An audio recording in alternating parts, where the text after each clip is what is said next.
Institute of World Culture, a non-profit educational institute dedicated to lifelong learning in the promotion of universal brotherhood.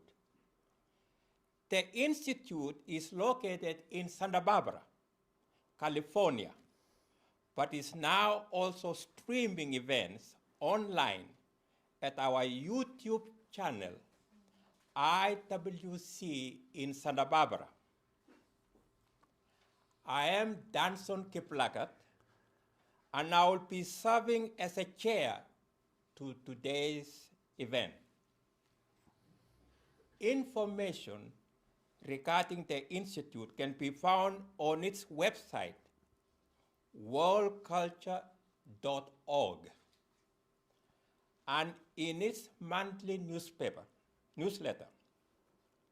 You can sign up to receive the newsletter at the back table or by emailing jerry@worldculture.org. For those of you here in Concord Hall, there are restrooms to your right.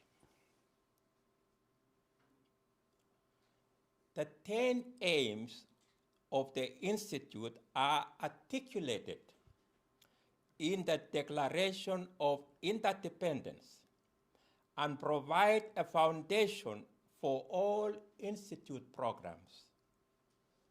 They are posted on the website and printed in the blue brochure on the back table. The program today is Post-Democracy Toward a More Self-Governing Society. In pursuit of this year's theme, interdependence, diversity, and imagination. Aim 10, particularly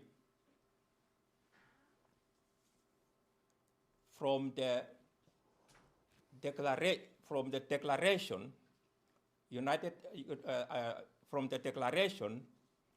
of Institute of World Culture, which is relevant and appropriate to today's topic, reads as follows: to promote universal brotherhood and to foster human fellowship among all races, nations, and cultures. Our main speaker today is MAURICE BISHEFF, who will be presenting to us post-democracy toward a more self-governing society. And it is appropriate that he's giving this talk, especially when nowadays you find some people almost despairing about democracy.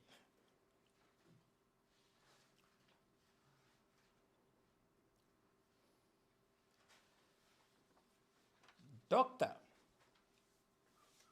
MAURICE BISHEFF has always been interested in the common good and how organized governance can reflect and further it. He received his BA and Master of Public Administration at University of California, Los Angeles, and his PhD at the Late School of Public Administration at the University of Southern California. He has taught classes at University of Southern California for 18 years and another 10 years at Cal State Northridge in public administration. He has conducted team building with municipal agencies and strategic planning and role clarification processes with the Tulare County Social Service Family Protection Unit and with the University of Southern California and its many diverse and underserved communities. The latter resulted in the first neighborhood council in the Los Angeles area.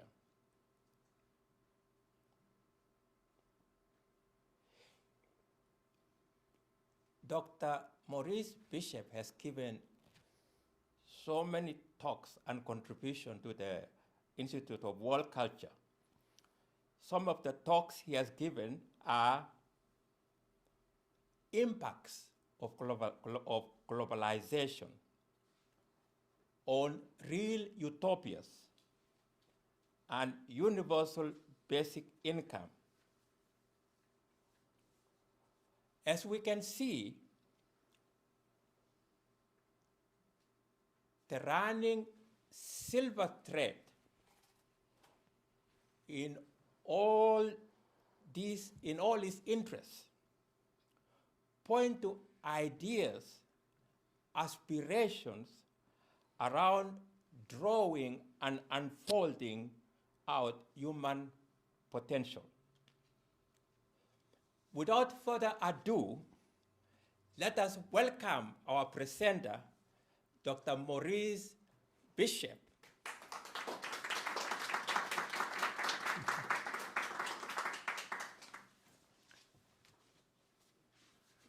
Thank you, Donson, and welcome everyone here in the hall and anyone online to our forum for today, Post-Democracy Towards a More Self-Governing Society. Just a couple of caveats as we begin. A lot of the ideas that are going to be presented are universal, but they do have an American tone or tonality to it because I'm American and that's my experience. So during the discussion, we could move to other things that might make things more full. A second caveat is when I told someone I was doing this talk, they said, oh, that's a self-governing society? That's a utopia. And in a sense, they're right. But one thing about a self-governing society is that one self-elects oneself into it. And that's basically what a lot of the emphasis of the presentation is going to be. So, and many have already done that, and many more are doing it today all over the world. It's just quiet in that area. And finally, you know, my heart told me that so many people are doing good things like community organizing, helping the poor, doing regular meditation, doing all these wonderful things. And so really my purpose of doing this presentation is an attempt, however it is, to connect all the dots, to connect all these things without giving a template or without giving an overall prescription, but to allow us to just think about things, to do a thought experiment about how all these things come together. So I want to start with a couple of my resources, and but let's start with a tonality first.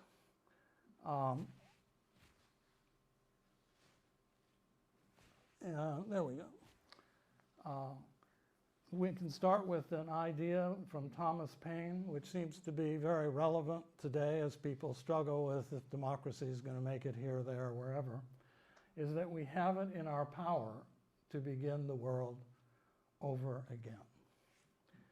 And in this vein, I'd like to express my gratitude and appreciation to the late Sri Raghavan Iyer, who was a professor at Oxford University in England, as well as a professor in political philosophy at the University of California at Santa Barbara. He consulted to many world leaders. He was a consultant to the Club of Rome in its seminal publication, The Limits to Growth, and also that he had and captured and renewed the spirit of Thomas Paine when he wrote his text, Parapolitics. He said, parapolitics involves continuous rethinking of the foundations as well as the frontiers of conventional politics. The societies of the future will require a courageous transcendence of our habitual ways of marking the contours of politics. And well, I hope everyone can see this, but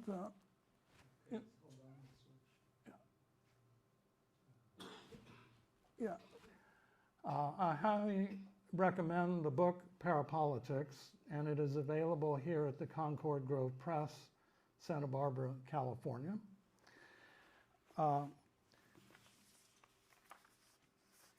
And especially chapter 11, Democracy and Liberty in Emerging Polities. That sounds pretty academic. But for those of you listening who are democracy freaks, enthusiasts, or academics, there's no chapter I've ever read that goes through all the ins and outs conceptually of what a democracy is, how it'll be used, and its shifting geometries over time, including now, and it's just the most brilliant resource on that subject. And remember, we are all in an emerging polity, not just the third world or something like that. We're all emerging. So, in addition, I'd like to also give recognition to Professor Robert P. Biller and little known article in a little known book called Knowledge into Action. And you could find it in Tomorrow's Organizations by Scott Forsman Press, if you can find it, because it's out of print. But Professor Biller has done a great job in really exploring the idea of self-governance, and has influenced at least this presentation as well. So let's just start by giving homage to democracy. Democracy has many definitions. It can be seen as an ideal, a method, and a process. The word is derived from the Greek demos, people, and krotos, strength or power to the people. In this sense, it would mean the strength of the people to express their fraternal will in action. For the ancient Greeks, the democratic ideal was deeply concerned with those bestowed with citizenship to live a virtuous life of service of democracy as a moral obligation or duty, not necessarily legally, but intuitively. In early Greek thought and in ancient Indian thought, the whole notion of self-government, which is allied with democracy, is closely related to the concept of self-rule as applied to the moral growth of every individual.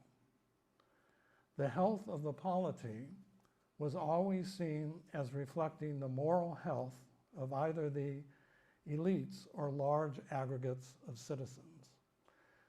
So, to that extent, when we look at the polity, our political situation, it's really a projection, as Plato would say, of what's inside us. That if we have divisions and polarizations and afflictions, as an aggregate, it shows up in politics. So the notion of the self is very important to the notion of politics. And in this presentation, the emphasis will be, to the extent we can become more self-governing individuals, we can then move into the social realm, which we do naturally, and socially have a more self-governing society. If as individuals we are least able to govern ourselves, then it's going to be a struggle to have a self-governing society because there's no source for it. There's no civic virtue. There's no link between the individual and the society. Now, we could go through democracy, and I will just very briefly, as I said, because in the past 100 years, think of democracy as kind of an egg. And we're inside the egg learning about democracy and how to run a democracy. But eventually, the egg gets cracked a little bit, and all of a sudden, things start to seep out. And the question is whether democracy can contain the complex demands that we have in political and organizational life, whether we're kind of outgrowing the egg, if you will. But what has the egg given us? We should be grateful for that, maybe. As mentioned, democracy is an ideal and a method and a process for arriving at a common good. It is embedded in a political economy and societal norms, values, and national traditions. Sometimes not much at the national level, maybe just at the village level. Democracy has been called an experiment. It's a citizen's workshop to solve problems. And we all know what it means to go to a workshop and try to solve problems with other people. Right? Democracy is usually conjoined with the idea of a republic. So a democratic republic is a republica. It's aimed at doing the public's business. Maybe the main feature of a democracy is the peaceful coexistence and of competing candidates for elections, and the peaceful and legal transfer of power. It also is connoted with the rule of law and an independent judiciary, possibly to constrain excess. Democracies also have written, or in most cases, maybe unwritten constitutions. The United States has a written constitution, but many other democracies, like Great Britain, have an unwritten constitution. And they are subject to amendments or evolvement. And underlying these processes is an underlying basis of a sense of universal human rights, reflected minimally in constitutions as freedom of speech, assembly, fair elections, equal treatment under the law. And also, very importantly, freedom of religion and conscience, which allows people to be free to act out and to act with their intuition of what's just and what's good, and to take initiative and to develop assemblies to try to create a better society, a more better society. Along with this, democracy has spawned or birthed the idea of a democratic citizen. And large-scale democratic revolutions, starting with the American, changed the individual's relation to the state or to the ruling class, shifting us from being a subject to being a citizen. So when we think about, let's say, contemporary examples like Russia, of course, they're viewed as citizens, but are they citizens or are they subjects? and what does that mean? However, large-scale democracies have evolved in ways that have distorted the meaning of themselves. They've become property democracies. And there has always been some degree of inequality, and now larger degrees of inequality. In the American example, certainly through the use of money, which totally distorts the meaning of free speech and citizenship in this way. But nonetheless, within this egg, imperfect as it might be, are some three models of citizenship. And Professor Zizi Papacharizi, I hope has written a book, a very uplifting book called After Democracy, Imagining Our Political Future.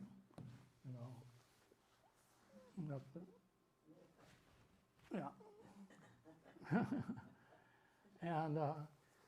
And she spoke about, and the thing she's done that's interesting is she's interviewed people from all over the world about what does citizenship mean to you? And she's come up with three basic models of citizenship. The civil, which are equal standards of the law applied to all. The political, voting obligations with tolerance and civility for opposition. And social, the community activities to provide social welfare and advocacy for human needs and social justice locally and globally. And we shouldn't underestimate that because we have over 2 billion non-governmental organizations all over the world. But it's interesting how in different nations people put a big emphasis first on different things. When she interviewed people in Russia and China, for example, the social aspect about social responsibility of the citizen seemed to be emphasized much more. Where in other places you could imagine the political voting obligations, and certainly in the United States there are issues with that right now. All three sort of create this egg of us operating in an experiment as a workshop for citizens, learning how to be a better citizen. And all of these are important and reinforce each other. But they're different emphasis depending on cultural backgrounds and national traditions. But democracy, as we're starting to experience, maybe more in some countries, less in others, but all countries are sort of shaking a bit, experiencing kind of a destructuring globally. Not a restructuring yet, not a disintegration yet, but a destructuring globally, are experiencing limitations, which I'll talk about later. But basically, a lot of the principles of democracy are atrophying, like an atrophy, in people's minds and hearts. And a strong statement on this is given by a student. The declarations of unity, liberty, equality, and brotherhood enunciated in many democratic constitutions are traceable to principles of the European Enlightenment. We ritually and reflexively defer to these ideals and sentiments. But if modern history reveals anything, it reveals how inadequately we have assimilated these principles into the pith and marrow of our lives. In this sense, the head has outpaced the heart, and our lives have not incorporated them. Thus, we have learned that spiritual culture, for example, goes beyond class, race, and religion in its universality, and that a spiritual culture based on love cannot be legislated. Universal brotherhood does not follow founding political documents any more than Christ-like living necessarily follows declared creeds. To declare and mean the words all men and women are brothers and sisters requires some measure of spiritual culture.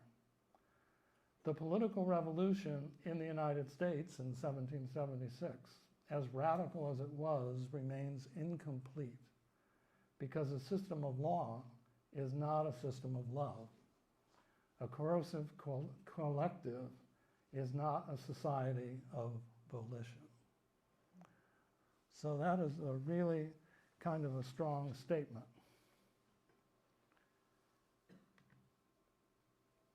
It does thus leave us then to something that Albert Einstein said, that if we're having a problems with democracy or an atrophy or a destructuring, we cannot solve, Albert Einstein said, with the same thinking we used when we created them. He may have been referring to physics, but nonetheless, the same might be said about social relationships. So, if we want to start with some new thinking, and we need to allow ourselves to break away from our thoughts for a moment into all the ins and outs and turbo and emotions that go on in democracy and kind of think away and think afresh. What might that be? Well, maybe we need to start to promote a democracy of the heart. The heart being a center of unity and self-restraint with the mind, the ever-elevating and expanding circumference of the mind and our thoughts being the ability to uplift and serve others in a natural, voluntary system of mutual aid. So we have a different kind of democracy based on the social component of citizenship, which we mentioned. But that needs a little bit of impetus because, as the quote said from the student, we need a system of love, not simply a system of laws. So what about love? Is love the answer? More love, right? Well, love may be the way, but real love is not born immediately and arises only from mistakes and false anticipations. But positively, love is the tension between the imperfect and the magnetic perfection, which is conceived as lying beyond it. Thus, this magnetic pull, like the divine discontent in all human beings, is the basis of what you could call self-transcendence, of going beyond name and form, going beyond who you are right now, at least some kind of an aspiration to self-reform, self-improvement, an ever higher aspiration of to seeing ourselves as an elevating, extended self. And I'll get into that in a bit, what an extended self might look like. But going further with this, the ever-elevating, extended self flows from universal love, deep in the heart. When awakened and purified, the heart naturally flows with the spirit of selflessness and altruism in relation to the ideal and the human family. When sought, the altruistic extended self is a vitalizing presence in us. It can radiate a fire that marries the spiritual and the intellectual in one's mind and heart. This invocation of wisdom through the supplication of the mind to the spirit was seen by the ancient Greeks as the cultivation of sophrosony, the subordination of the inner inferior spirit, which is the intellectual and the passions, to the superior, which is the spirit that comes from within the heart.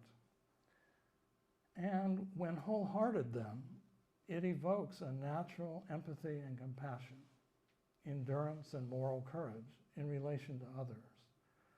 And it has dissolved the barrier of the separative self, not the extended self, but dissolving the barrier of the extended self. So, what does this mean in terms of practicality? Well, Dr. Robert Miller, who comes from the field of public administration, okay? So where knowledge has to go to action. He started to propose a kind of an interesting thought experiment where it's not that one is better than the other, but can you compare the separative self to the elevated extended self? Because this may be the root of the issue of becoming a more self-governing society, okay? So some of these words are mine, so I kind of altered it a bit, but it's in his spirit, I think. So the separative self, he wrote, a human is a creature who, though inherently social, acquires meaning, both to himself and others, in terms of his independence based on his skin-bounded self. So the separative self is our body, our mind, our needs. It's us, you know, it's our physical incorporeal body, and even the mind, because our mind is usually on our skin-bounded self and what it needs or what it wants. So in comparison, he said, and this is going to get to government in a minute, he then says, well, in an elevated extended self, extended beyond the mind and the body, a human can be seen as a co-creator who, though inherently a distinct chooser, assigns meaning to him or herself and others by applying universal principles in daily life, while also recognizing a greater interpenetration of one's beneficent thoughts, ideas, and actions on the whole web of life. So our thinking, when we have an extended self, is extended. If we're separative, it's narrow and begins to create boundaries. Kind of interesting for a public administration professor to be writing about that. And he goes on to say that it's also different, these are his words, about our personal clocks. In the separative self, he says, we're secure in our mortality. Ultimately, we do not bear the consequences of our actions because others in space and time will bear it, since we're mortal. So we can act as if we are eternal. So we can dig in, get attached to our personal desires, consolidate, until there's a proliferation of desires to support the separative self material and emotional status and needs. But if everyone is viewed as a separative self, then everyone is kind of competing for acquiring what we need to bolster our identity and to bolster ourselves materially.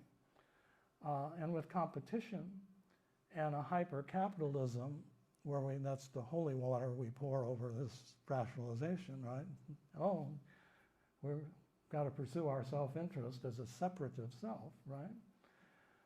It kind of produces a mix of fears of being left behind, or a bucket list of wants and images, and eventually greed and acquisition for more glamour create the need for a governed society, almost like a Hobbesian government needed, something external to us to curb our excess and wickedness and balance our ever-proliferating demands. So this in turn begins to produce a governed society, which is the opposite of a self-governed society. And we can see this basically, just to take an American government perspective on it. Again, this is kind of Robert Biller's first ideas on this too, is that coming into the 1960s and 1970s,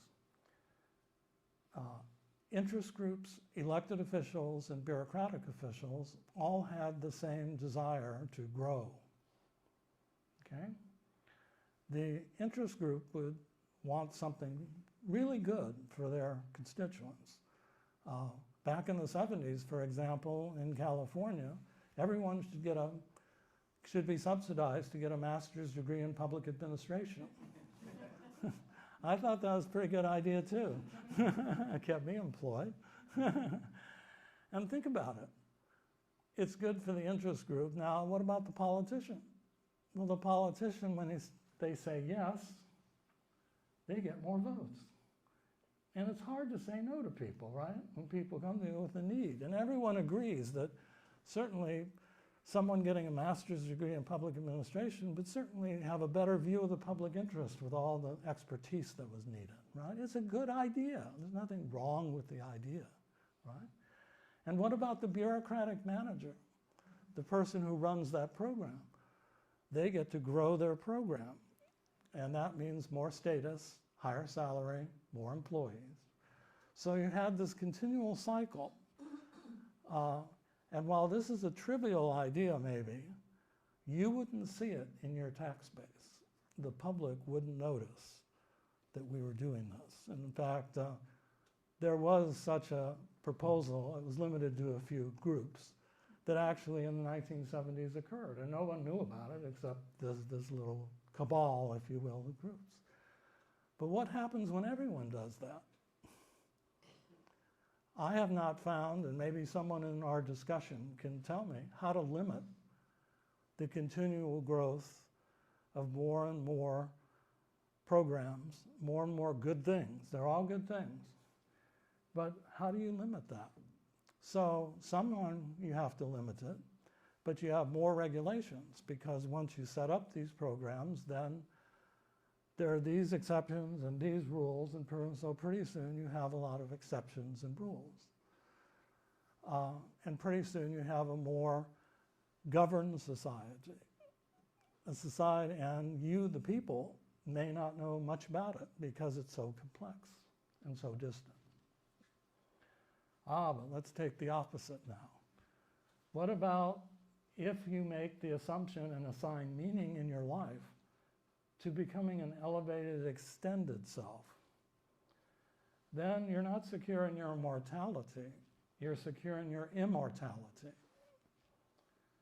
And ultimately then, if you're immortal, you must bear full consequences of our actions, because you're immortal. Thus, we tend to act as if we're more transient rather than digging in. And we try to discover new ways of correcting wrongs or excess. So we want to become more detached from the tyranny of the immediate, hold on to some universal principles to choose from, and be lighter, sifting the more true from the less true. And we can become more precise in our duties.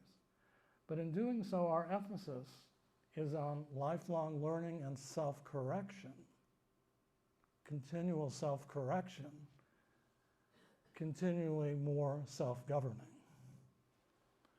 So the basic meaning that we actually assign reality to, our reality, my reality and your reality, not intellectually, but in actuality, does influence how we use knowledge and move into action, whether we become a more governed society or a more self-governing society.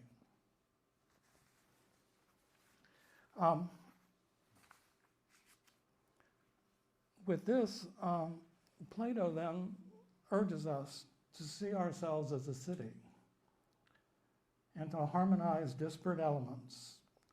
But we have to choose a higher universal principle to do that. Otherwise, we are all victims of our luxurious society, of a disorder that comes from the temptation of more desires, excess expectations. And then, of course, we have our monkey minds moving from desires to images to screens from one moment to the next. And basically what we do and what we've done to some extent is we deplete our ability to focus and to exert goodwill on behalf of all. So this notion then of how, if we're going to be self-governing, we have to be self-governing individuals and self-govern our desires. And we could start with simply simplifying. Simplifying our desires if we want to become more self-governing and focusing on our duties. So to have goodwill, beyond its self-cherishing, selfish will, the philosopher William Quan Judge states, to make our will strong, we must have fewer desires. Let those be high, pure, and altruistic. They will give us strong will. And so the weakness of democracies is a weakness of will, and a proliferation of desires. So we can always engage in the mantra, simplify, always simplify. And you can make a list. I know everyone thinks this is theoretical maybe, but you can make a list of your time or your nice to-dos, and which ones distract time and energy from the most important things you do. So from this high theoretical, philosophical position, one can actually make a list. And then one has to kind of let go of those duties that begin to disperse your energies. Is that a sacrifice? Maybe, but one could think about living in a way that has elegant simplicity to it. And you know that when you walk into someone's house and home, it may be simple, but it's very elegant, beautiful, proportionate. There's something about elegant simplicity that goes beyond just buying stuff and putting it someplace. So we can become, if we choose, more self-governing individuals. So how do we do that then, if we choose to do that? So we really want to bring true to try to help not only ourselves, but to help humanity. So many of the great teachers, including Gandhi, said that, how do you start? How do you become a more self-governing individual? And you can start by reading and reflecting on universal principles and their multiple meanings and applications. So what do these words mean? Universal brotherhood. What does that mean in this situation, in that situation, in your experience tomorrow? What does it mean for peace? What does it mean having loving kindness to all beings? Or in Gandhi's example, the absolute principles of truth and nonviolence. Now, Gandhi claimed that none of us possess these absolute truths. However, we can make a silent vow to instantiate these principles in daily life and become devoted to selfless service beyond our separative self. We can extend ourselves.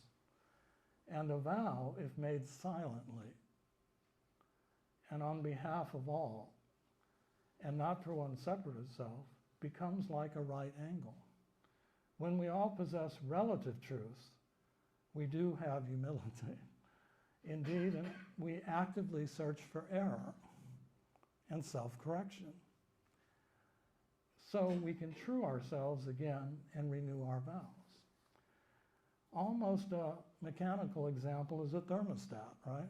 You set it with a certain value, and then if things get hotter or colder, you could stick to that, but you could rearrange things.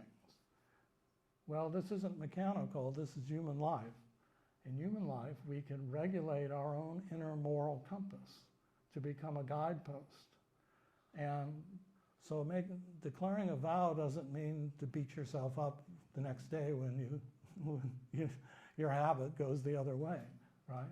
It simply means gently bringing oneself back. And that way one becomes more self-governing. And it's almost like being a thoughtful, awake mountain climber. Think of yourself climbing a mountain. You kind of have to be thoughtful and you kind of have to be awake. You might go over the cliff otherwise if you just get distracted by the beautiful sunset or something, right? And in mountain climbing, it's not just going straight up. There are withering peaks, but there are also nice renewing valleys. So it is a process. It's not a one-time thing. But this is one way, at least the beginning way, of becoming more self-governing, is to have an inner moral compass. Not intellectually, but an actual vow that you put your heart into, and it is wholehearted. Obviously, many of us have heard of meditation, so one has to work at being self-governing. It could be a self-devised, self-chosen meditation. The key thing, though, is that when one meditates, it shouldn't be on behalf of one's separative self. Otherwise, you're meditating on something very narrow, and you're just feeding one's ego and taking other risks as well. But trying to meditate on behalf of humanity. Even when you're looking at your breath, you can be breathing in and breathing out for the sake of humanity, right? Breathing in all the stuff, so to speak, and breathing out of purity. Pausing in the middle, which is your self-restraint. So daily meditation needs regularity, regular space, regular time, because this is a self-conscious act of being a self-governing individual. It's really difficult, really hard. But learning to play the violin is kind of hard too, right? And all these other things. And it can be inspired with a devotion to a great teacher or to an ideal, as long as it's always voluntary. And even the teacher makes a suggestion, but not a prescription. Anyway, it's sensitive because we all know how people get onto trips on various things that don't go well in this area. So, but it's up to each individual to really search out something that's universal, doesn't have anything to do with powers, your lower emotions, one workshop and you're enlightened, all that kind of stuff. But really this is a lifetime plus more commitment to becoming self-governing. An example of this is from Gandhi, A Meditation on Sarvodaya, Universal Welfare, wonderful paragraph written by a student. Out of the oceanic heart of Gandhi, a teardrop falls, and it crystallizes into a 7-word mantra that is at once a cry, an inspiration, and a command. That mantramic invocation is, meditate on the millions that are dispossessed. Daily meditation on the millions of disenfranchised beings is the spiritual pole star of Sarvodaya, or universal welfare. So that's a very powerful example. Along with this comes something called self-study. And the philosopher Pythagoras, and Pythagoras, was that geometer, the Pythagorean triangle guy. But Pythagoras had, and some people say 500, some people say 300, so I'm probably wrong with 250 students in Crotone, Italy. In fact, you can go there today and find the spot of his school, maybe, not much left. And he urged the students to conduct a self-study every evening to review the course of the day. So he suggested you have to consecrate to some higher spiritual ideal and pray to and adore the gods and the heroes. That means that we dwell on their qualities with our minds, and it begins a magnetic attraction to them, allowing the student to draw from those finer qualities. In other words, what you put your mind on and what you think about is what you're going to be drawn to. And one can claim a mental posture of calmness and becoming a dispassionate witness to watch one's own movie. So today is a movie, and you're playing the parts. You're the actor.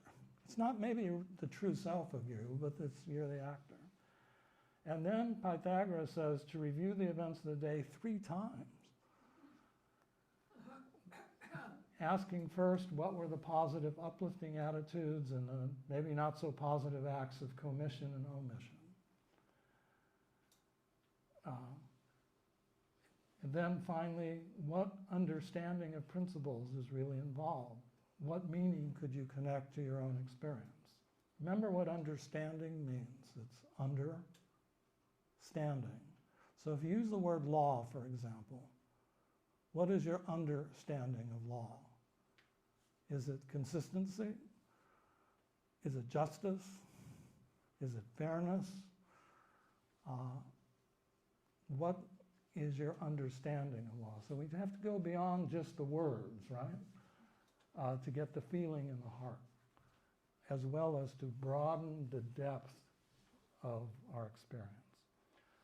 So these were just three very practical ways in which we can self-govern, become more self-governing individuals.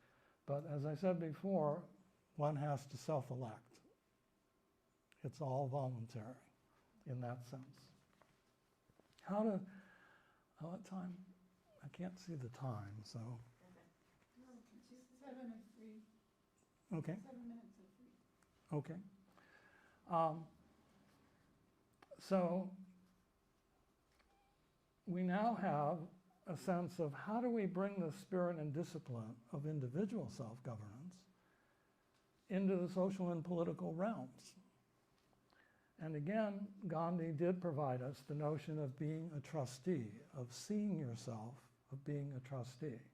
Remember, all of what's being said here so far is based on how you see yourself. It's not the outside world yet, right?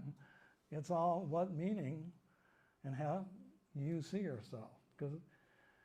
And if you see yourself as a trustee, especially as an extended self, then for sure you'll see yourself as a temporary trustee of the resources that have been given you, that you've earned. And it begins with our own purifying of our own mind and body. Being a trustee of our own mind and body. Now, the Dalai Lama says, well, we learn how to wash our hands, to purify our hands and part of our body, and take showers. So now the next step is we have to learn how to purify our mind from afflictive emotions, exaggerations, excess. And that, you do have to wash your hands. You can't just think about it and say, I've done it. You really have to do it in order to do it. And so that's the first stage, but then we also have to consider as a trustee one's best use of time, money, and property relative to the whole or relative to the good. And this isn't anything new to us. Anyone who sits on a board of trustees understands that the aims and the principles of the organization, you're charged with conserving the best of these aims for the future, in fact, future generations, while having to adapt or change to conserve those aims. It may not always be static, but that's the responsibility of trusteeship.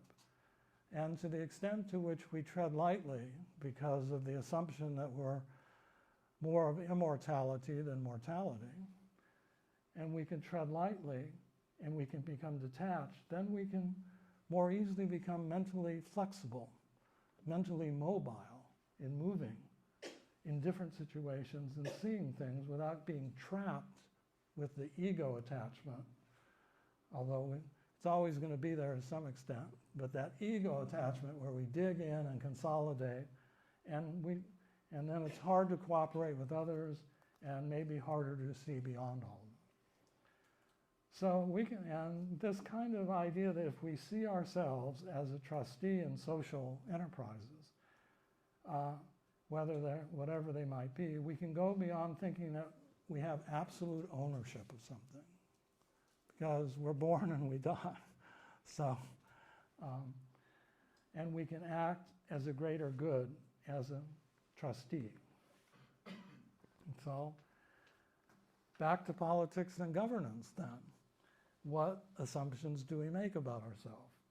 If we find ourselves limited by our skin and our brain and our physical self, then we find politics is primarily a positive activity.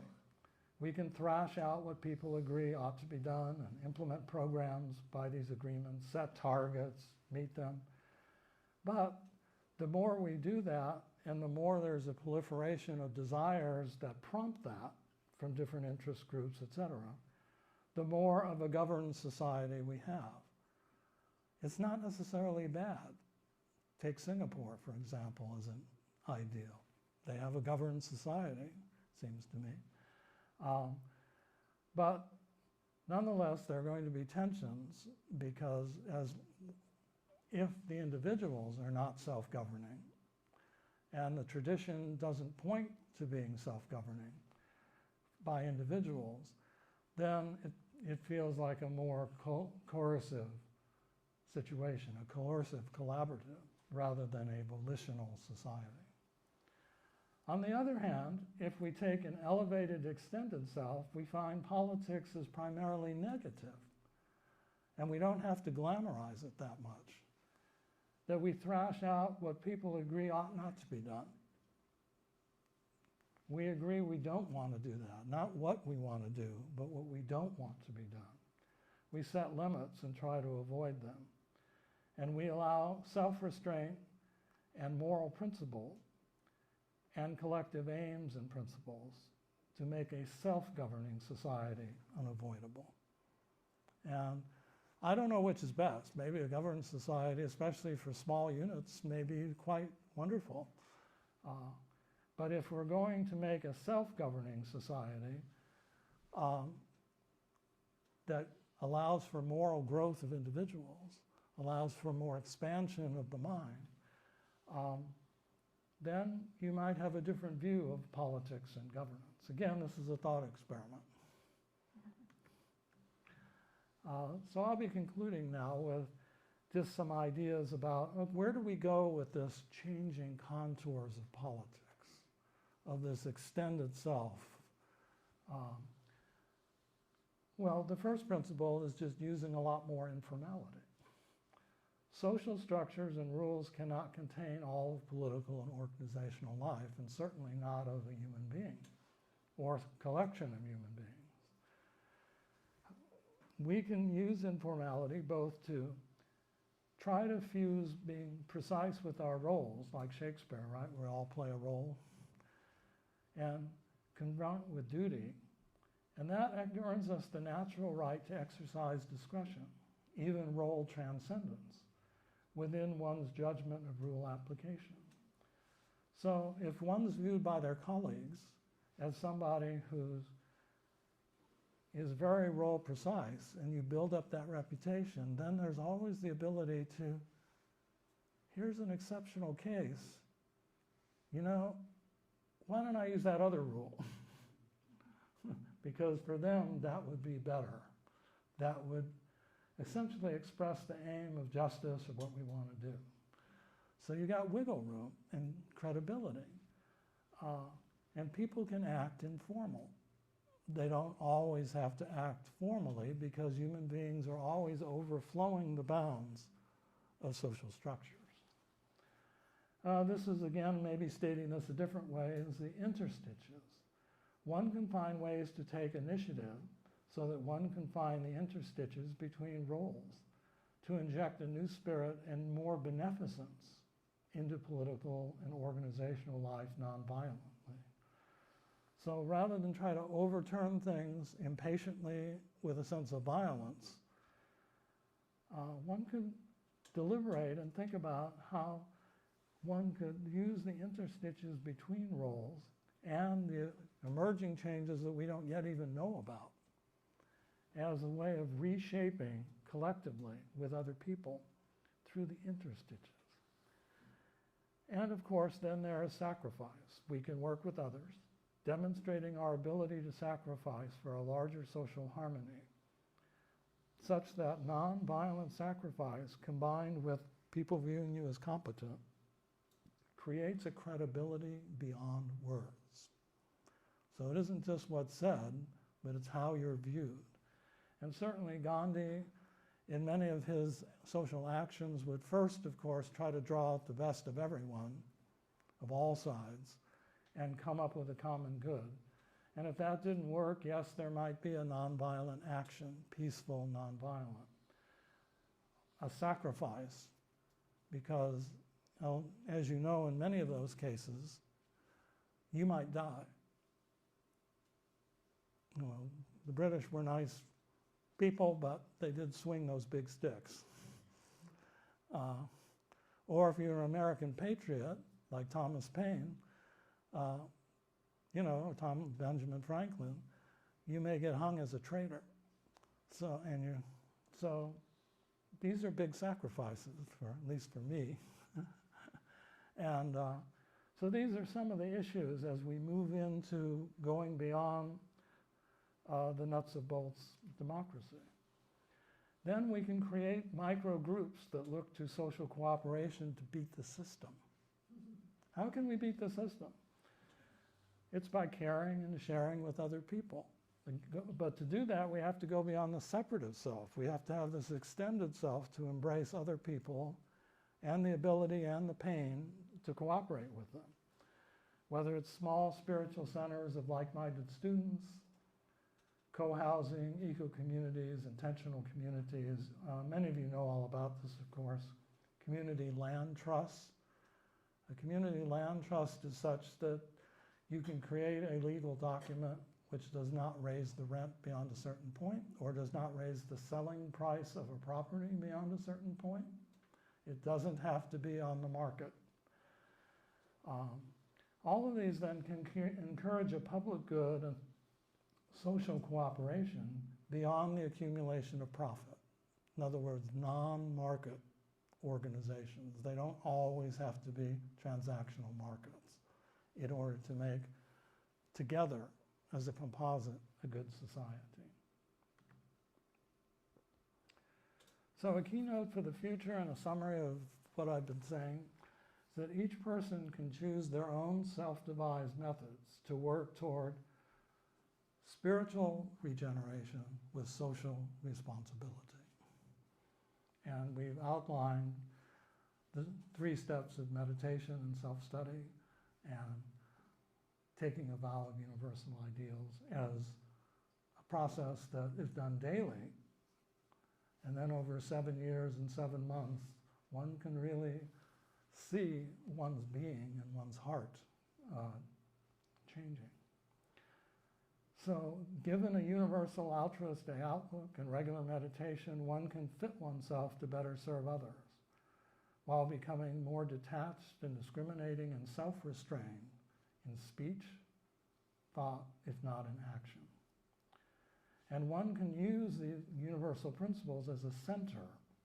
Then one can elevate one's circumference of motive, thought, and action with greater compassion for others. And as we've said many times from many of the platforms here, we can draw the larger circle and move out of our comfort zone. The poem by Edwin Markham. He drew a circle round him twice. Heretic rebel, a thing to flout, he said. But love and I had the wit to win. We drew a larger circle and took him in.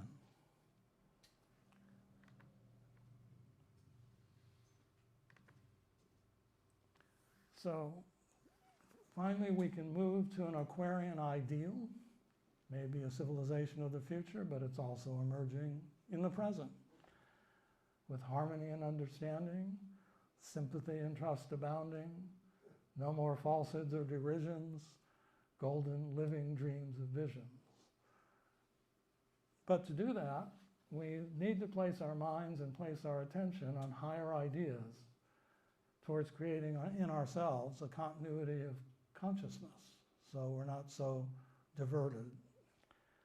And we can meditate and deliberate on behalf of all, and we can pursue social justice in deliberate, and I did that on purpose, of course, to bold it, nonviolent thought and action globally and locally for the sake of all. Deliberation, calm deliberation in the mind is the linking point between the spiritual and the great intuitions that one can get and the creative imagination. and the adjustments and actions that one has to do when one meets a group and faces all the unexpected. So the word deliberate is kind of a way to go through the interstitials and not get too thrown off by all the enticements. Anyway, thank you so much for your attention, and we welcome your questions.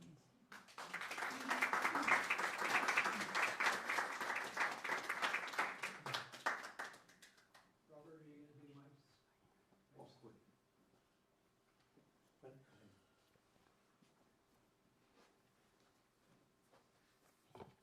Since we're streaming, we ask you to use the mic when you ask a question.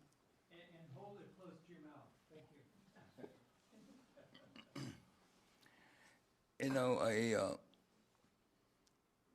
it's remarkable what you have presented, and I wish they could teach that at the university. You know, self-governors have to be taught and also have to be practiced, in my opinion. I haven't heard the word meditation until I ready to retire. What do you think if these principles are taught at the universities, and also when a person is ready to work in a particular environment, then that environment can practice also the self-governance and the democracy in workplace. So could you comment on that? Yes, and maybe others have some comments too. So first of all, I guess... If you have the name of the people who were asking questions, it would be helpful, I believe. Okay. You want to give your name? I mean, I know your name. But Repeat the question. no, just your name. Oh, my name is Ibrahim ibn Salma. Yeah, Ibrahim. Yeah. Ibrahim. Okay. Well, there are really two issues. One, meditation at universities. I think we could always say in general, yes. But I think it is important because, unfortunately, mental problems of people, and especially of students, with all the pressures that they have on them that many of us didn't have, that are older, they definitely need a circle of mental health, but also social solidarity, it seems to me. That they don't want to slip into that separative self, because that's loneliness, that's polarization, that's not connecting with people. But having said that, certainly there are programs, as you probably know, on mindfulness and things like that. But I do think that it has to be connected with social responsibility and being a whole person. It's not just a technique, you know, oh, go and meditate over here. It's a technique we'll show you. And there's nothing wrong with that per se, but it's not connected. So in some ways, your suggestion is a good one. How can meditation be brought on to connect with other university activities that are social, that are uplifting, that aren't simply being critical? It's okay to be critical, but then how do you go beyond the critical? Other than you're just stuck with being critical. So that's my comment there. And then your other point about the workplace and things like that. So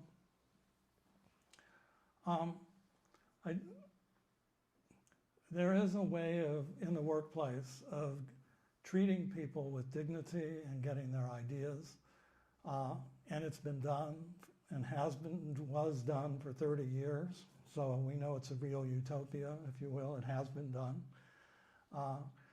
And it basically involves, and it has to start with the CEO, because they do have the power and authority, Chief Executive Officer.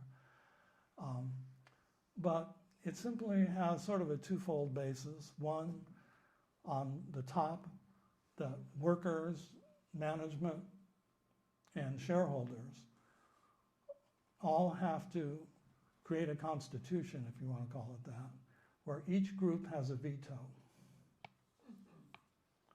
And what that does is gets everyone talking to each other. not consulting with each other, but a veto power. And Glacier Metal Company in England lasted 30 or 40 years with this approach, which is beyond consultation. But at the workplace level, they had a situation where they had a social consultant. And this is things I've done myself a little bit, where if a group of workers get together and say they really have a problem, even fair pay, but we can take any other problem as well, that they can come and hire a kind of a neutral person. But the neutral person interviews people confidentially, feeds it back confidentially on all sides of the issue, and then at some point asks the different people who could edit this whether they want to join in with other people who you've done the same thing with to have a group meeting where a synthesis can be brought together to show where there is agreement for social improvement and where there isn't. And in fact, at the working level, which goes up to the operations manager down, and then the operations manager up with the general manager, managing director, and we can get even further if you want, that they all have regular group meetings anyway, every 3 months. So this can be done, and it does share power, but more than sharing power, it creates a monastic, mindful setting, because people have to think about what they're going to say, because they have to write it down and edit it. Is this really what you meant? Did you really mean to say that? Give me an example of what you mean. So all of a sudden, it de-emotionalizes things, and it really becomes a constructive effort to improve the whole workplace. So I think, yes, as a real utopia, real meaning it can be done, it has been done, but no one wants to do it. So. But was part of your question, Ibrahim, should meditation become part of academic curriculum? See, that was part of his question. Okay. Well, I do think, are you asking, should it be required?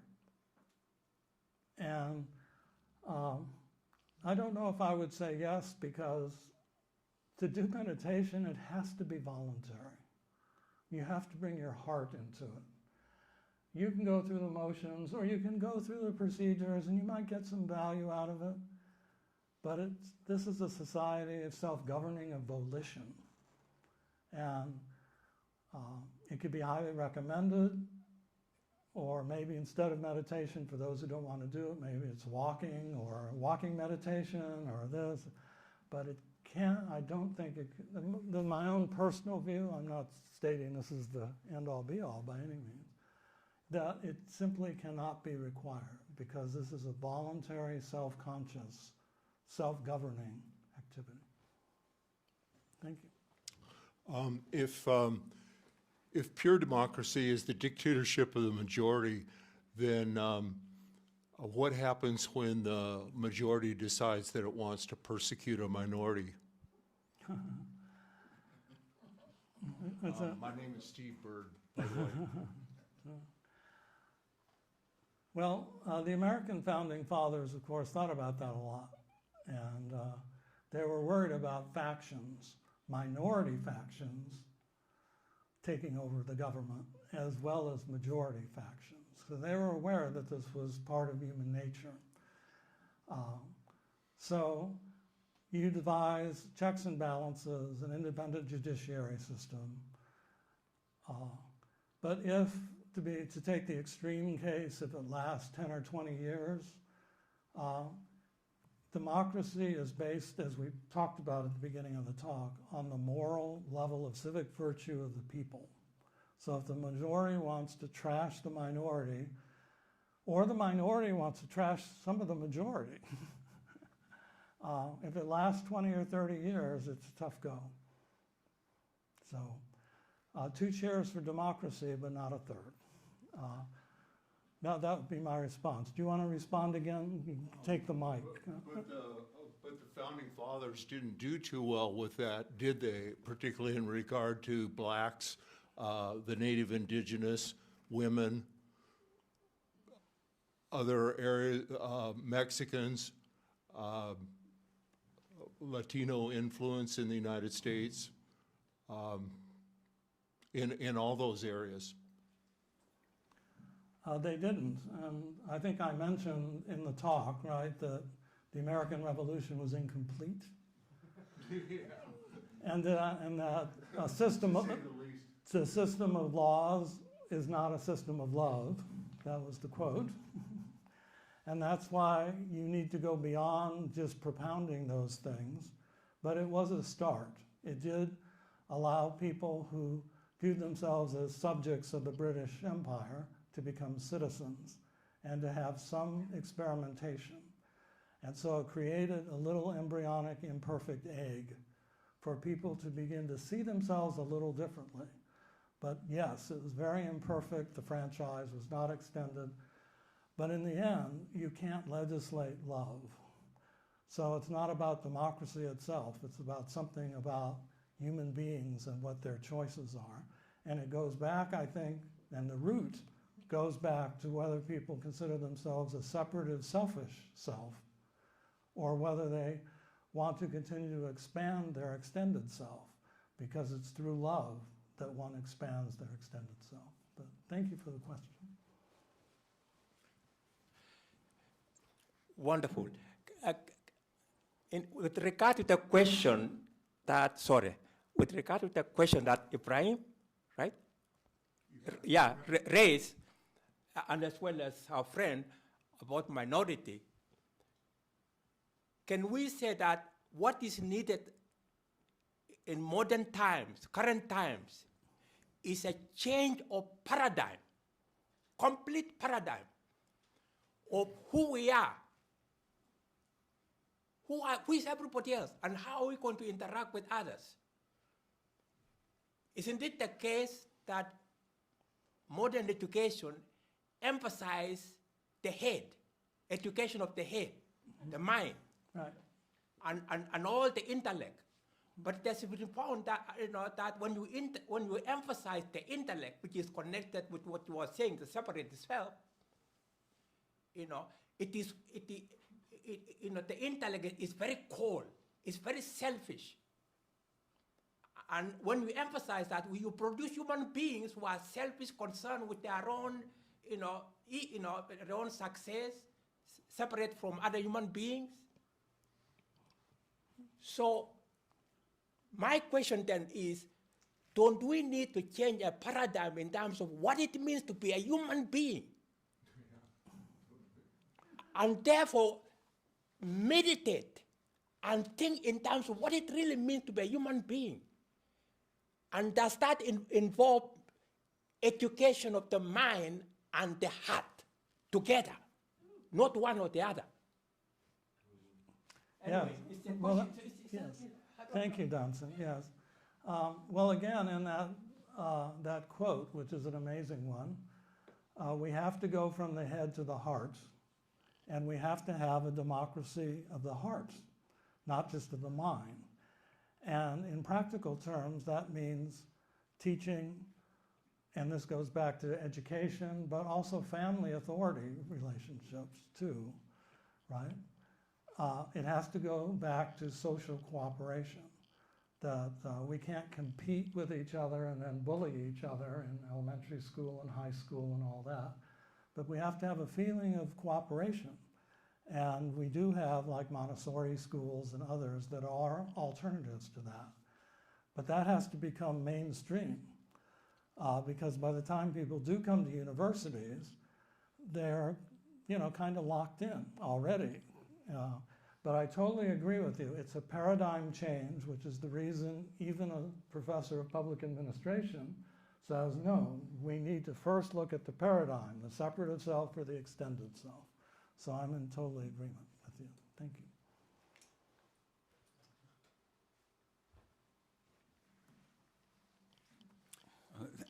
Thank you so much, Maurice. As usual, it's just a brilliant presentation.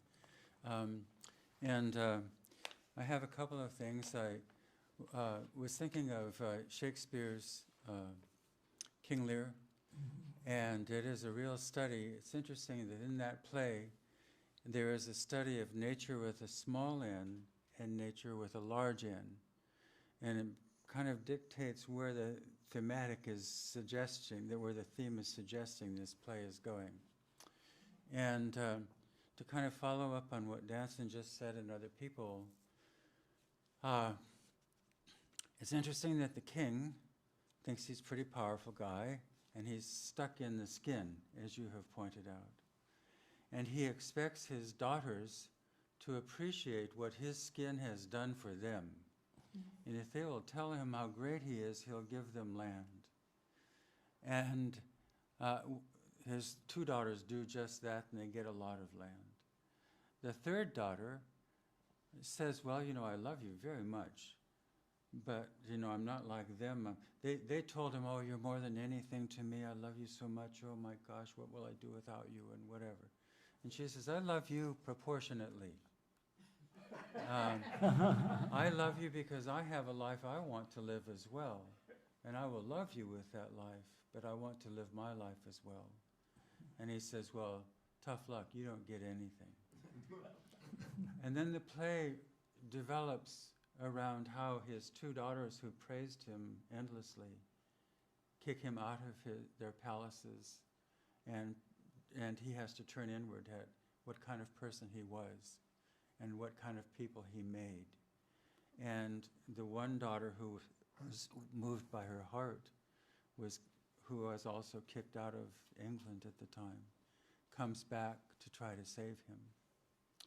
And there's a real moral lesson there in this Renaissance play, which is suggesting that leadership is very powerful, but leadership goes beyond the skin. It is the capital N. What is nature? What are the laws of nature? The law of nature showed us that the daughters lied. What he put into them came back to him and destroyed him. You just spoke about this industrial ideal, which is really beautiful. It reminded me of some other writers. You know, where they got together and they talked, they set up a paradigm and they talked and they discussed, and it worked. But other people didn't want to do it. Are there other studies, like Shakespeare studied this human phenomenon and nature with a capital N phenomenon, the law of return, right? You sow, you reap what you sow. Yeah. And the obverse is, of course, compassion and karma, another way of talking about that. Are there other studies which will kind of help us find our hearts and see that it is worthwhile following our heart, that kind of give it some oomph, you know, to say, yeah, we ought to do that? Yeah. What a beautiful question. Well, we can applaud the question, absolutely.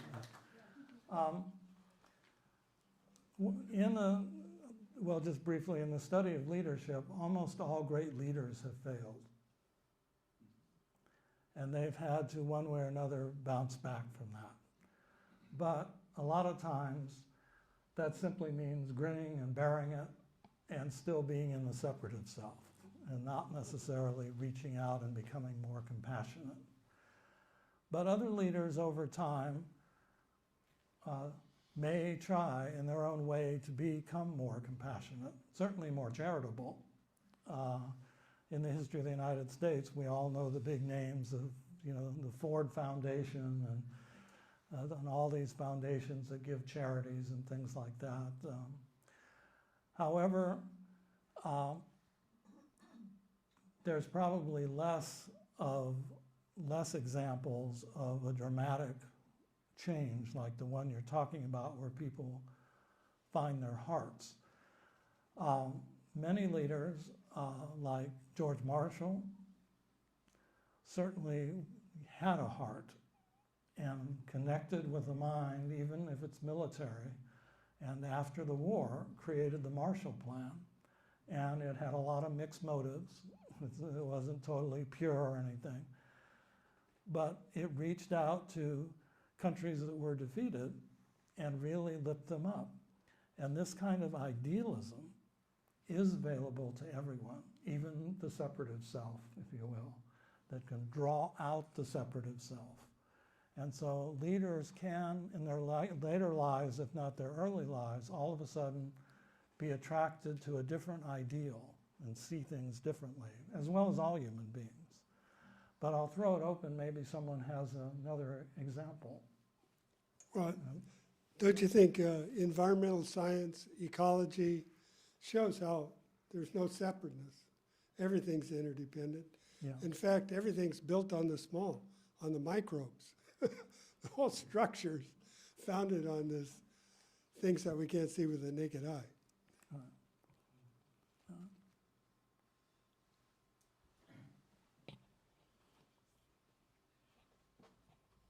You've already answered my question to a large degree with the George Marshall and so on. But I was thinking that you need a certain, something people can look to, a model. It is always helpful if you're trying to create a new environment.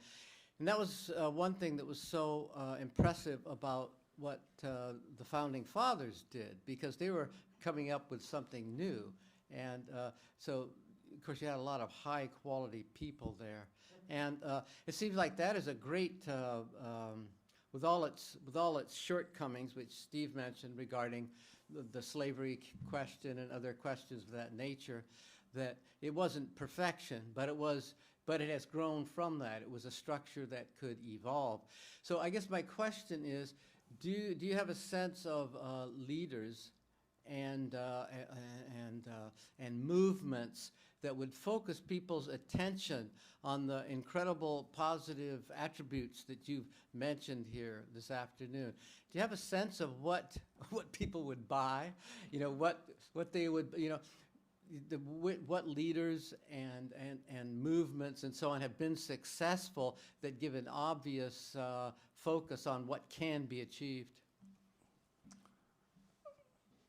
In your name? Oh, Alan Cooley. Yes, okay, why don't we just start with Gandhi to answer a couple of the questions too. It's always a good fallback, right? But Gandhi, when he went to England as a young barrister, pretty much rejected anything that wasn't modern. And he was kind of a cool guy. The only thing is he didn't want to disappoint his mother and maybe himself, and he wanted to kind of stick to being a vegetarian. So what changed him so much? Well, one thing that changes people is when they get in contact with spiritual ideas. And Gandhi was taken to a lodge of spirituality, and he met spiritual teachers. One of them, Annie Besant, became the leader of the Indian independence movement politically. And he completely became transformed. And he wrote books. He reinterpreted the Bhagavad Gita and wrote a book. But that was not the young Gandhi that went to England wanting to be the cool barrister. So sometimes getting in touch with ideas that all of a sudden there's something latent in our heart that just jump out. Usually it also involves some kind of injustice or suffering, because suffering usually brings it out. So when you start to look at the suffering masses, that's when you really start to, your heart has to be jarred a bit. And one then begins to question their ideas. So it's almost coming not externally, but from suffering, coming from within, without. As to more modern leaders, as Alan was asking, I do think Václav Havel from Czechoslovakia, when he was prime minister, was really very universal in terms of looking at nonviolence, looking for cooperative relations between nations, and really uplifted the whole population. And I don't know if he won the Nobel Prize or not, but I'm sure he must have been a candidate. So there are leaders that pop up in the political environment. Obviously Nelson Mandela. Again, what changed Nelson Mandela? You know, he was a real rouser, you know, and he would probably have almost killed somebody, right? It was and then he went to prison, which isn't the most easy situation. Certainly not for 22 or more years. So what changed Nelson Mandela? Well, it was again deliberating on suffering and the meaning of suffering and suffering in that particular case. That did it. Maybe others might want to comment on that. But those are two examples of leaders that. Now, is there a leader now that's on the scene? Someone can raise their hand on that, but maybe it's not leaders anymore. Maybe it's us.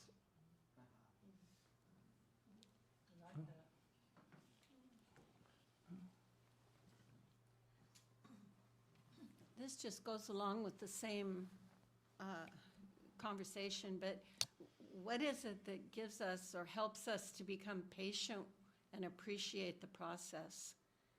It seems like a lot of times, especially like about the Founding Fathers, that the imperfections overwhelmed the fact that they planted this seed, and that we need to be patient with the process of changing ourselves. So I was wondering if you had any thoughts on that. Well, what was it, Martin Luther King that said the arc of justice is a long arc? I didn't say it as elegantly as he did. But he also said that, oh, Jenny, go ahead. It bends far, but it bends towards justice. It bends far and it bends toward justice. Thank you, Jenny. So there is an element of patience, but also there's also, you can't, as Martin Luther King wrote in the letter from the Birmingham jail and others, is you just can't wait and wait and wait. You have to be able to move in the direction of that arc and keep moving. So there's going to be a balance between yin and yang, between self-assertion and intelligent backing off and restraint. And so it takes wisdom and it takes courage. And it seems like in our world, it's suggesting that it's in these micro groups, micro communes, micro community organizations. It's in the micro that we can create something while at the same time exerting social action for social justice. Again, being very deliberative, nonviolent, but not necessarily passive about it. The Institute of World Culture sponsored a week with a Gandhian activist at La Casa de Maria. And everyone who had bread labor, and they did what you call labyrinth. Everyone built a peace labyrinth there. That was before the flood and all that. And we had wonderful speakers there. And at the end, the Gandhian social worker said, you guys you're really knowledgeable and you know a lot. But I didn't hear anybody doing anything about social injustice. And so social responsibility has to come with this. So patience goes both with an expanding sense of identifying where social justice is, and whether everyone is different. Sometimes it's just meditation, like the meditation I read here, or for others it's social activism, putting their bodies on the line, or maybe giving food, and there's plenty of things to do, that's for sure, right? So, but we can do that and still be patient, as long as the importance of patience is to the nonviolence. And that's why we have to become more self-governing and more self-study. Because it's after we act, we have to have the patience to go back and ask ourselves, what did we do well? And where did we kind of lose it? where did violence or impatience, which is a form of violence, right? Where did that come in? And just do the best we can. And hopefully, like Pythagoras says, when you're thinking about that, deliberate, consult with another.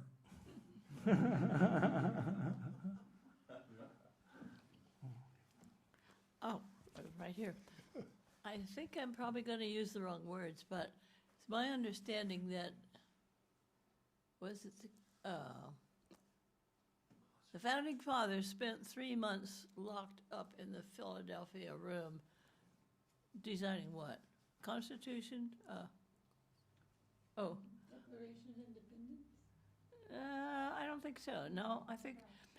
But anyway, so they spent 3 months working out this important document. This was founding our country. And to my understanding, it was Benjamin Franklin, after 3 months, who pleaded with the group. It was one person from every colony. He said, this is not perfect. There are many things I don't like, that I could not approve, but he pleaded with the group to understand that this was the beginning. It was not perfect. It was set up so that it could be improved, and please approve it now so that we can go forward, which I thought was a remarkable understanding of where they were. And remarkable patience. Some quirks are, this was in the middle of summer, hot as could be. They didn't all make it there in time because they had to get there by horseback from a long ways away, or they had to bring in the harvest, or the wife was dying or something or other, but enough of them made it to start. And then they closed the windows and they closed the doors. Do you know why? No. You could guess. So that everybody there would be free to speak their mind. It wasn't down in paper, nobody else knew, and they could change their mind. So the whole thing from the start was a way to change one's mind and to let the thing grow. Yeah. And I do think sometimes in Oh, these, excuse me, Isabel Green. yeah, I do think we sometimes underestimate dialogue and consensus because we are impatient or we want something glamorous. Carolyn? Seems that one important characteristic of extending yourself is to realize that there may be lots of people out there extending themselves, trying to do something, and you never really read about it in the general history books. But after, well, actually a little before, but certainly after George Washington became president in 1789, for the next 100 years, and you don't hear about it, thousands of Americans were getting out and trying to do something, particularly women, building up the notion of charity, building up on improving the quality of government at the local level, and the list goes on. It's very impressive, and gradually, by their efforts, some of them coming out of their ladies' auxiliaries at churches, they became more organized, they expanded their scope, but they were amazingly dedicated and sacrificial because women were still expected to be staying home and not talking and all that. And by the second half of the 19th century, they were really doing very big things that had great social benefit, but they also had a concept, or well, maybe that's not what you want to use, but their heart was certainly there in helping children. It just goes on, and they created the foundation, you might say, for finally gaining political change through legislation. And you can go down to Jane Addams, you can go by the woman who created public health. So we don't want to get too focused on what the founding fathers, and there were two different sets from the Declaration and the Constitution, what they didn't or didn't do. When we look at the how energized and how transformed so many people came, and so serious, and really expanding the American dream. And it's unlikely that we would have gotten as many changes to the Constitution in the early 20th century if we had not had these thousands of extended cells working for an improved quality of life and a fairer quality of life. Thank you, Carolyn. I would just add also all the people that died to defend the country and against more authoritarian and more unjust countries. You know, people, and nowadays a lot of people think, oh, there's weakness of will, so nobody's going to do anything. I think Russia found out differently, for example. Yes, Jerry. I'm Jerry. Yes, in the Gandhi book, Moral and Political Thought of Mahatma Gandhi by Professor Iyer, he mentions that that self-rule or Swaraj is theoretically most connected with truth, whereas Swadeshi, the idea of individual self-reliance, is most connected with ahimsa, or love, nonviolence. And that would be in practice. And he even said that the test of our understanding of the principle of truth is tested through our practice of nonviolence, or ahimsa. And so apparently this is kind of part of the background helping us to understand the connection between means and ends. And so we were wondering, you've given us wonderful examples of how individuals can create certain characteristics within their own lives, virtues, if you will, and then dedicate this to the good of all. But I was wondering, in America, it seems it's perhaps passing away, but I wonder how we could encourage a stronger notion of this connection between the means and the ends, because it seems that we haven't gotten that far, but many, many have. So is there anything you can say about movements that clearly see that and act on it, or how it might happen? I don't know if I've seen any movements other than what I haven't seen. And there's probably a lot of those things. I would think in some religious groups and organizations, there is a stress on love, on nonviolence. It's not, obviously there's a tremendous diversity, even within one religion, so to speak. But there are groups of people who do kind of focus on that. I think that what isn't focused on is, when you talk about means and ends, you have to start with motive. And that brings us back to the individual. It's really hard to figure out what your real motive is sometimes. You may have mixed motives, and sometimes they're all good. But sometimes there are difficulties, like, okay, I don't know how many 5,000 to 10,000 people were moved in Los Angeles to create Dodger Stadium, where 3 million people in the city go there each year. And it's the only thing that connects the circulatory system of freeways is you're a Dodger fan, and whether you're from East LA or West LA. Now, well, these people can cooperate around something, right? So there are always these mixed motives and difficult decisions, but I do think that if people reflect back on their motive, the other thing is, and this is what Gandhi said, he said, that the means determines the end. What you start with, the seed you plant, that really determines the course of things. So without a pure motive to begin with, you probably won't be choosing pure means and you won't be getting pure ends.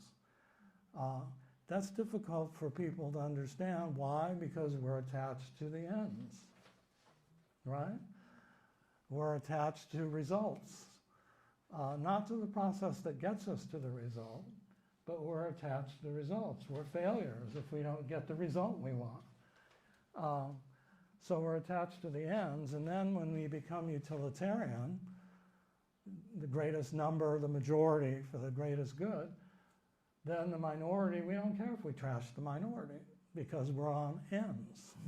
We're not on means. So it's a wonderful question and really an in-depth subject for discussion and reflection. Thank you. Maurice, Marlon again, Yeah. sorry. But I'm really curious to have your opinion about this, about education, and in particular, perhaps high school and lower, elementary and middle school education. But I was reading the New York Review, and it was about a Renaissance writer who was the subject, and the point was that humanist emphasis on, he was saying that we need to study the Renaissance idea of education. We study it in literature very much, and in some politics as well. But it was said here, this writer emphasized that school of thought is that humanists didn't write only about liberty, but also about topics like citizenship, immigration, wealth and inequality, laws, the legal profession, moral character, corruption, marriage, and gender relations, and critically, what it means to pursue a liberal education. So he broadens the idea of a Renaissance education and sums it up as awareness of virtues powerful to control ugly passions such as fear, elation, lust, and anger. So this issue of the means develops the ends, and Danson's point about education looking very much to the mind, and will give this test and that test, and do you know this subject matter, and do you know that? This is different. This is talking about everyday involvement, marriage and parenthood, and etc. and so on. Would you suggest that in high schools, for example, there should be more discussion about these not apparently high academic disciplines, but the discipline, the yoga of everyday life, and applying the thought processes to those everyday events? Should we have more of that in high school and less concern about passing the ACT and that? Well, you gave me an obvious question for an obvious answer. Yes. And the question is how to do that. And I think, so we need teachers that really have a heart, but are also supported by parents and feel the support of parents, that it is a community, a learning community, and not simply a competition and individual separative selves competing for the ACT. So there's got to be more of an element of that, and more of a recognition and more skill, quite frankly, as to how to do that. Yeah, I'm Yvonne Chen. My question is the title, Post-Democracy Towards a More Self-Governing Society. And is this more self-governing society still a democracy society? Very good question. And the answer is yes, in the sense that it's a more self-governing. The word more is the critical one. We're not yet having the ability to be philosophical anarchists, not the anarchists in people's minds that run around violently. There's a whole tradition of philosophical anarchism, and that may be an ideal for the future, but right now we do need democracy, but we need the people to participate more in it, and we need a whole renovation of attitudes about democracy, and a more, that it can't just be checks and balances, and it can't just be property interests, that in fact we need a whole devolution of political power, which was one of the slides, and I didn't go over very much, but so that we devolve political power down to the people. No more social democracy at the bottom, and at the top, more inspiration and less coercion. And so there's a readjustment of ratios without throwing the baby out with the bathwater. Yeah, I know lately a lot of people question about democracy. I attended a forum in our church, Unitarian Society, last week. There are two professors, two emeritus professors from UCSB, Richard Appleblum and Richard Flax.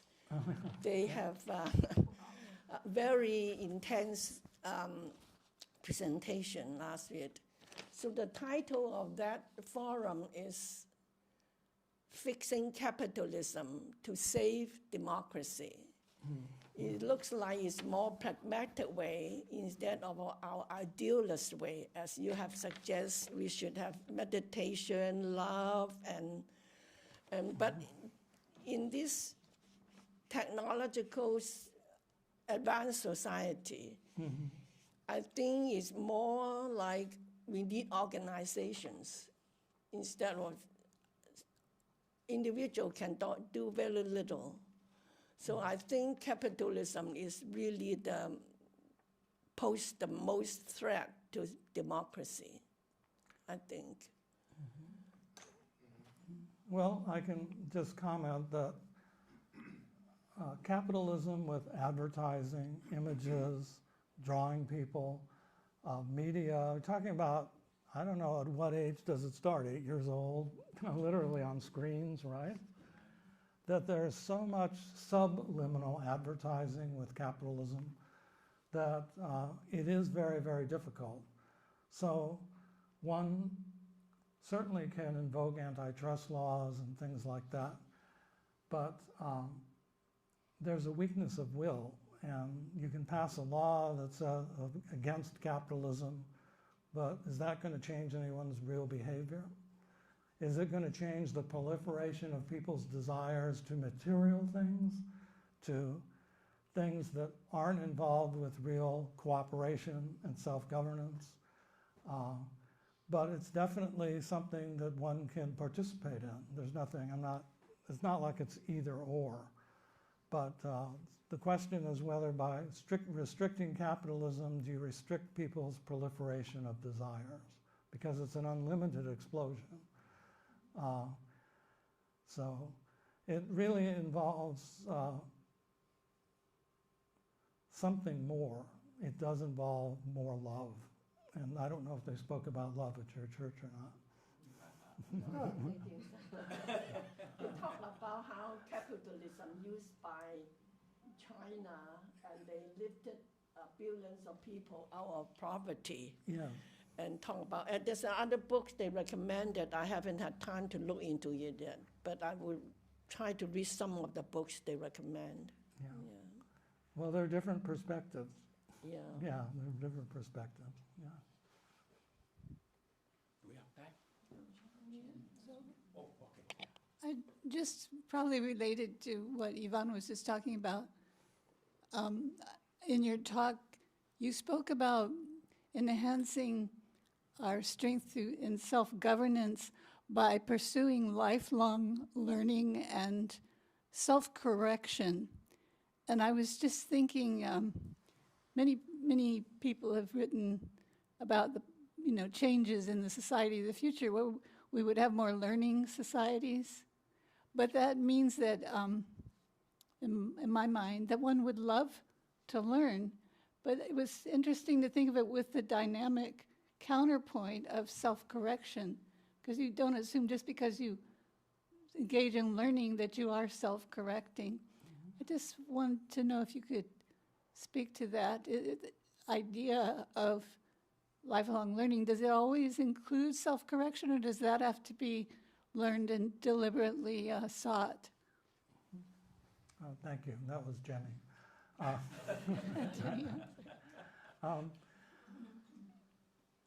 Well, it's first of all, it's a substitute ethos for acquisition. That what do you love?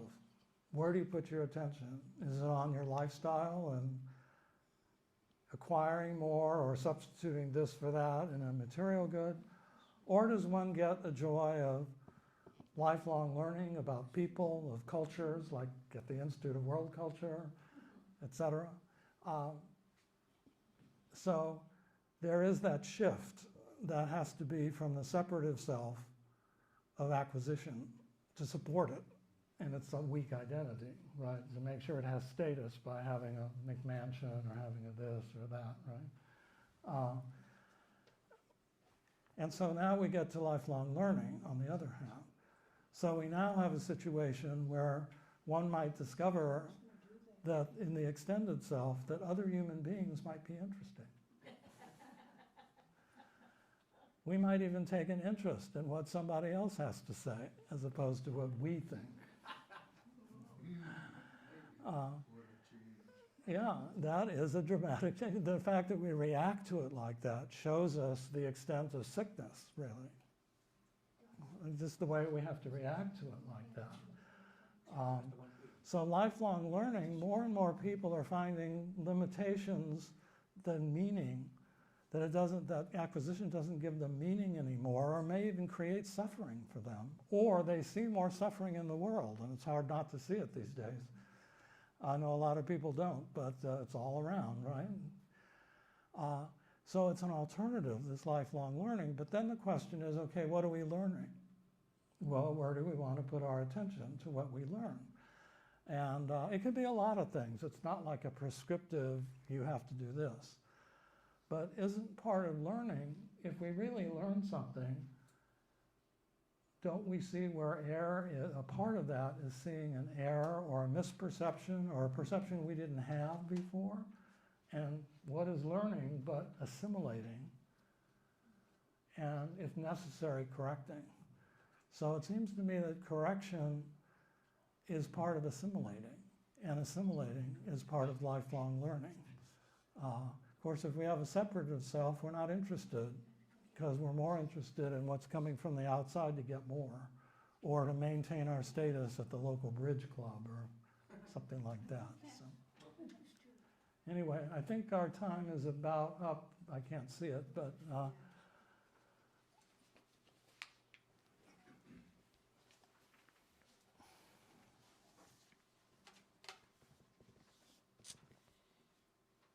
Well, it's my privilege and joy to express for all of you, I think, our immense gratitude to Maurice BISHEFF for the remarkable and unique talk he has given. Don't you already feel better? A little bit extended. that was dancing. It was dancing. It was dancing. I know by seeing his car parked outside of his house almost consistently that he worked long and hard on putting together this talk, and that he feels very deeply about it, because he has been close to the administration of government, and of course he has been a lifelong seeker of truth and cultural values that really are remarkable. So I'm sure we all would like a kind of a printout of the contrast, just in case, between the selfish self and the extended self. You would go far to find somewhere else such an articulation of the values, the principles, just the amazing dream, you might say, the real American dream, as he has given us today.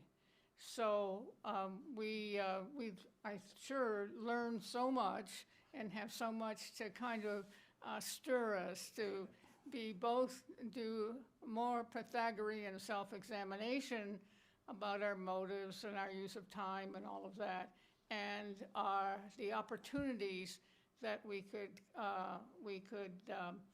gain and discover, if we were more heartfully involved in our the rest of the 8 billion people that we live with. I try to remember that often. So it was a very clear and explanation of his thinking, and a message that we can very much extensively explore, and we think a wonderful exemplification of the aims of the Institute. And so again, we do thank you from the bottom of our hearts, the top of our hearts. So, and we want to make sure you understand that there's more to come. 3 weeks from today, at Unity over in Arriaga State, we are going to have a very special event. A film will be shown to review for the first time on film the life of Kasturba Gandhi, Gandhi's wife, and her transformation from being married into the expectation of a traditional separative self, wife and mother and keeping quiet. She became a very effective activist. And so a film has been made by a woman, Cynthia Lucas. She already has made 2 films on Gandhi. She's made this film. She will be here on Saturday, the 7th of October. And she will be there to introduce the film and to answer questions. There's room for 200 people. So we hope you'll come, bring your relatives, bring your friends, bring the people who you think really ought to know about her life. It's exquisitely done in terms of photography and in terms of the interviews.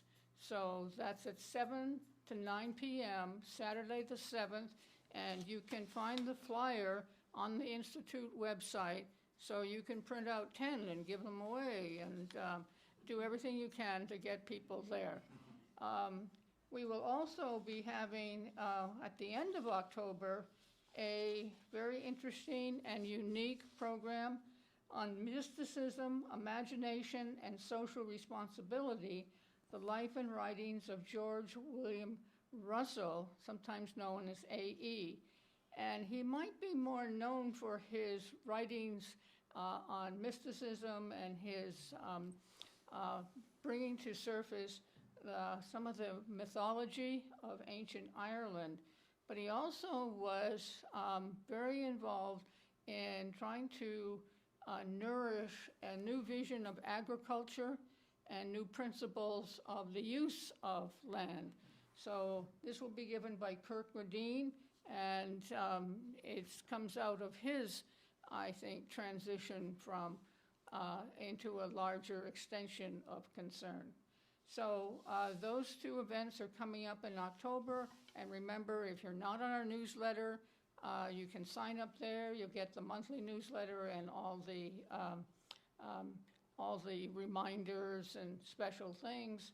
And if you even go further and become a member, then you get even more reminders. So there's that. So the Institute programs are free and open to all, as is the movie on the 7th. So put the notice on your refrigerator or wherever so you won't have your dinner until you're reminded of all the wonderful events.